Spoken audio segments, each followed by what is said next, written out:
குழந்தை சுறுசுறுப்பா இருக்கிறதுக்கான மருத்துவம். சுறுசுறுப்பு இல்லாம எப்படி இருக்கு? அது பார்த்தீங்கன்னா, பேசாம படுத்தே கிடக்கும். எந்த ஒரு அசைவும் இருக்காது. அமைதியா கிடக்கும். கை, கால் ஆட்டுறதெல்லாம் இருக்காது. அழுகுறது குறைவா இருக்கும். மண்ணு மாரி இருக்குன்னு சொல்லுவாங்க. அத சரி செய்றதுக்கு ஜாதிக்காய், வில்வ இலை, கண்டத்திப்பிலி, நாட்டு மாட்டு பால், தேன் இதெல்லாம் கூட்டு கலவையா சேர்ந்து மருந்தா தயாரிக்க போறோம். குழந்தைகள் சுறுசுறுப்பா இருக்கிறதுக்கான மருந்து தயாரிக்கும் முறைய பத்தி பார்க்கலாம்.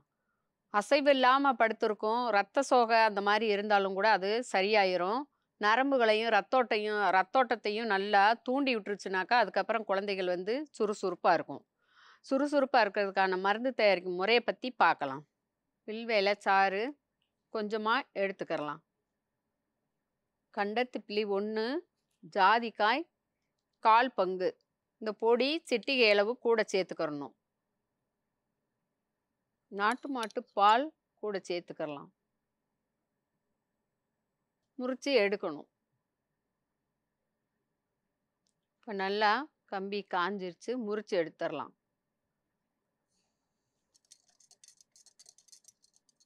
தேன் கடைசியில் கொஞ்சம் ஒரு 4-5 சொட்டு. இதை உள்ளுக்குள்ள குழந்தைக்கு வெறு வயிறாக இருக்கப்போ கொடுத்துட்டிங்கனாக்கா, ஆண் குழந்தைனாலும் பெண் குழந்தைனாலும் நல்லா சுறுசுறுப்பாக இருக்கும். குழந்தை சுறுசுறுப்பா இருக்கிறதுக்கான மருந்து தயாரிக்கும் முறையில, ஜாதிக்காய், வில்வ இலை, கண்டத்திப்பிலி, நாட்டு மாட்டு பால், தேன் இதெல்லாம் கூட்டு கலவையா சேர்ந்து மருந்தா தயாரிச்சிருக்கோம். இத உள்ளுக்கு குடுத்தோம்னா, குழந்தைக்கு வந்து உள்ள நரம்புகள் எல்லாம் நல்லா வலுப்பெறும். அதனால குழந்தை சுறுசுறுப்பா இருக்கும். குழந்தை சுறுசுறுப்பா இருக்கிறதுக்கு இது ஒரு சிறந்த மருந்து. இந்த மருந்த பயன்படுத்தி பயன்பெற வேண்டும் என்று கேட்டுக்கொள்கிறேன்.